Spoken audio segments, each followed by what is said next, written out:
Question for you. Okay, Jim, so you know tomorrow we're running with a story that has to do with a letter you had your attorney send to the police union, as well as Jeff West, a local blogger. And it reads like sort of a preemptive strike, that you've asked them not to refrain from publicizing, some falsehoods that have been going around about your past. I think there were 5 different ones. And so I'm kind of wondering if you could explain why you had your attorney send that letter. Yeah, basically when you run for public office, you don't have any protection from people doing malicious things about you that are completely untrue. So defamation doesn't work for anybody up here. Once you run, that's out. And so what you have to do is you have to notify people that when they start having whisper campaigns and say horrible things about you.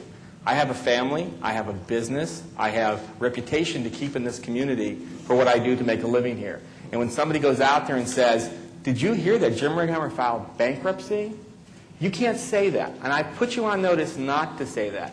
It's been done before to me where people say those kind of things and other things that are absolutely not true. And I'm not saying we don't like Jim or he's not a good guy. You can say all the negative things you want, but you can't say factual things that defame my character, which is how I make a living in this business world. Was there a reason to be so concerned to actually have your attorney do that? Because nothing new has really come out. About 2.5 weeks ago, we started getting calls that the police unions had done a poll, and in the poll they said, who would you vote for? If they said Jim Righeimer, then they would go through the questions. Well, if you knew he'd filed bankruptcy, would you still do it? Well, they're starting to set it up, and what that's done is called a push poll, and it's how professionals do mail.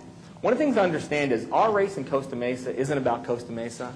It's about the whole state of California and what's happening with the unions in the state to control how things are done. The police union at the state level is the one who negotiates all the different contracts. We're not negotiating really with Westminster. Newport's not really negotiating with Newport Beach or Garden Grove.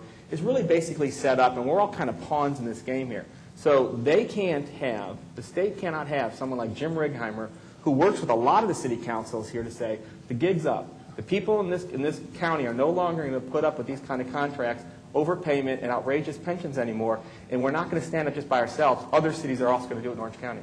Okay, I think pensions is a good segue.